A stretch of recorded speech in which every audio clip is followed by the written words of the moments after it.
Hi guys, welcome to my channel. This look might look a little bit familiar for you guys because I just filmed another video. I told you guys that I was gonna make a comparison video for these two sponges, comparing, kind of applying two sides of my face using each of these sponges. And so here I am comparing these two sponges today, and I'll be applying my foundation, half of my face with the Juno sponge, half of my face with a beauty blender. The foundation I'm using today is my Fenty Beauty Pro Filter foundation in color 290. So you guys can see how the two sponges compare. The couple things that we are going to test out in this video today is how fast the foundation blend, how much foundation we need, how's the coverage, and also how's the texture after the foundation is blended. So basically how smooth it is or how the finish looks and all of that. So four of those things that I really wanted to check today, that's my main goal. I mainly use these sponges for foundation application, so that's why I'm not testing anything else. So let's jump into the demonstration of me applying the foundation on my face, and I will talk through a little bit while I'm going, and then I'll talk a little bit at the end. I might look kind of weird because I was in the middle of doing my eye makeup. And one more thing before I start the demonstration, if you haven't subscribed to my channel yet, go ahead, hit that subscribe button along with the bell button next to it so that you can get notified every time I upload a new video. Ignore my eyes, I was in the middle of filming another video, and I remember that I told you guys that I was going to do a comparison video between the Juno sponge and the beauty blender. So here I am. I thought this would be a good opportunity for me to just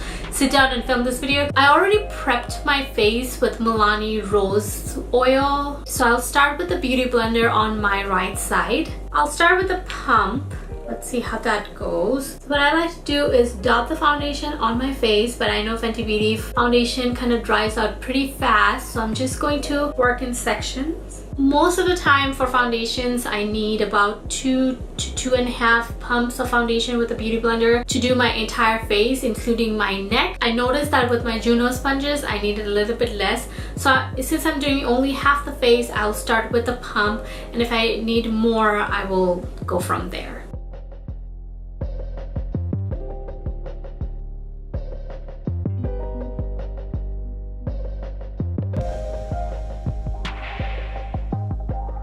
So I pretty much needed the entire pump that I took, and I also needed a little bit more. I wouldn't say even half, just a tiny bit more. And this is the coverage I got. I think it evened out my skin tone. It gave me pretty much light to medium coverage. You can still see the pimple spots that I have right here. It's kind of peeping through. I tried to layer on top of that to see how that layering goes. Seems like the layering was pretty fine. Finish is really smooth and I like the finish. It looks very skin-like and natural. I always loved this foundation because of that, how beautiful finish it gives my skin. That's the beauty blender side. Now I'm going to go with the Juno Micro Fiber Velvet Sponge on my left side of the face. So I'll do the same. I'll start with a pump, and the same way I applied on my right side, I'm just going to work on small sections, and I'll just dot it on my face and then blend it with the sponge.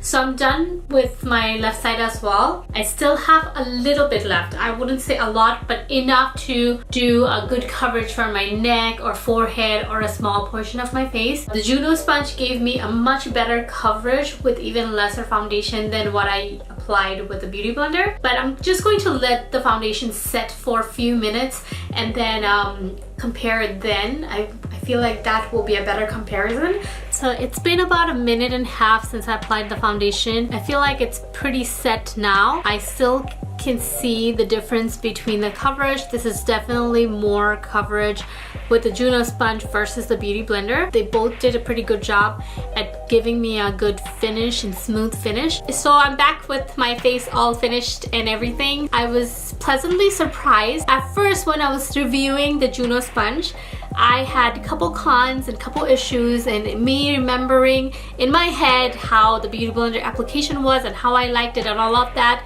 But I also mentioned that without comparing side by side two of the sponges, I wouldn't really know exactly how I feel about the sponges. So here I am doing the demonstration now. I have clear idea of how I feel about these sponges. Out of both of these sponges, I would have to say that I still find Beauty Blender a little bit more versatile because I can use my powder products, and I know that Juno sponge you can use that too, but then I tried it wet last time. It was not that great. I have noticed that the bristles doesn't make the powder and everything application as smooth as my Beauty Blender does. For powder application with wet sponge, I still prefer my Beauty Blender. I have been using both these sponges ever since I reviewed my Juno sponge. I have been using the Juno sponge a lot and also my Beauty Blender a lot too, so that I can tell you that for powder products or powder like setting powders and stuff, I still prefer my Beauty Blender. But when it came to the foundation, I was pleasantly surprised that Juno sponge was performing really well. As I mentioned in my review, that